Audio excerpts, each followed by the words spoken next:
Now you've learned how to set up your Google Classroom, set up classes, make assignments, make announcements, and grading. There are last few things I'd like to tell you, last few little tricks. In the grading, once you've graded assignments and you have them all here listed, you can do a couple of things. You can open your grade book and maybe do a split screen and enter them into whatever grade book your school uses. You can also download these grades, and I'm actually going to give this first one a grade again to show you what that looks like. It says download here. You can download this assignment or all assignments, and what it will give you is a CSV file, which is like a spreadsheet, and it has each assignment, the student's name, and the grade that they were awarded. Sometimes it takes a moment for it to pop up. Here we go. It tells you if they're done and comments. Once again, that's one I haven't used very often. I simply do a split screen or I just transfer grades over. I know there are a lot of teachers who use Classroom to collect assignments and never actually use this grading feature. That's up to you.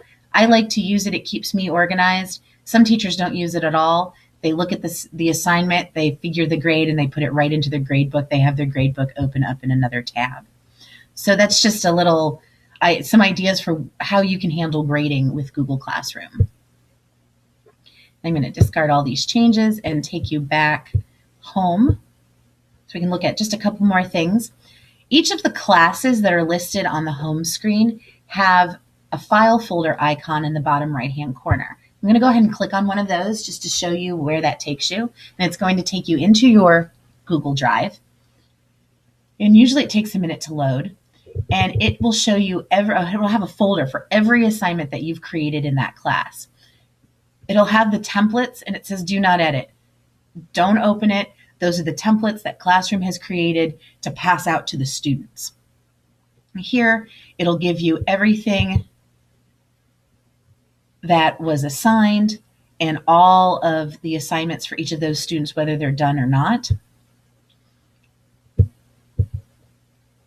And also here, this was just an announcement, and it'll have a file for that. Sometimes these are populated if you've put like a PDF or any kind of Google Doc in them. It's just another way to keep you organized. This is a feature that I haven't used very often, but it's there as a backup.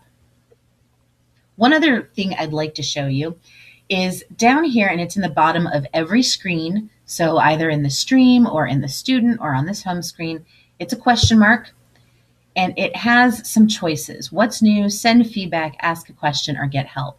This is where you go if you just don't know what to do. If there's no one in your building or no one near your classroom who can help you with Classroom, you can click on one of these.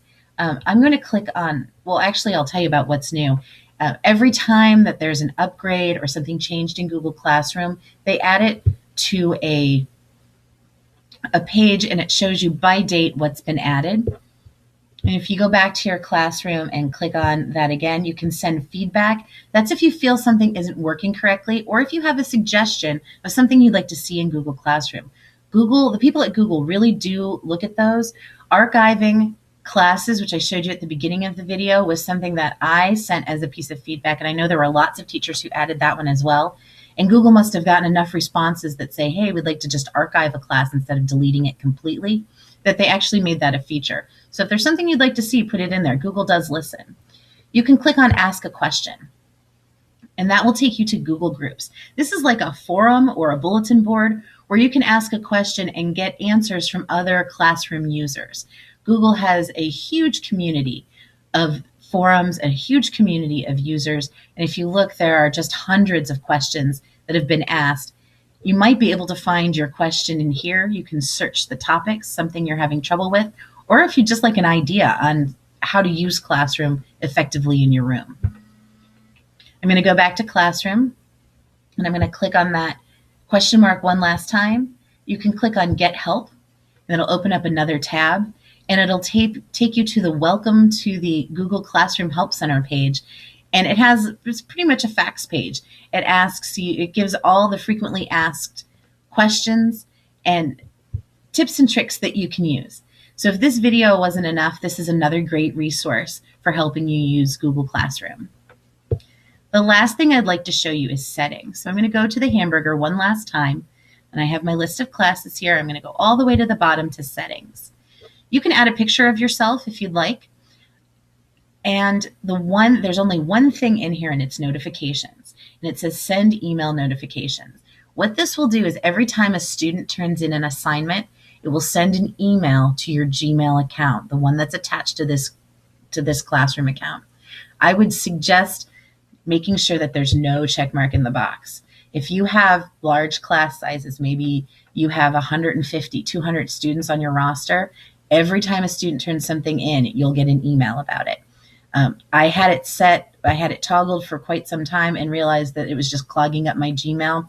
If you have large classes and you're going to start using Google Classroom a lot in for your class, you will not need to have this toggled. So my suggestion is that you untoggle that. Other than that, we are done with the teacher view of Google Classroom. Next, we're going to take a look at the student view.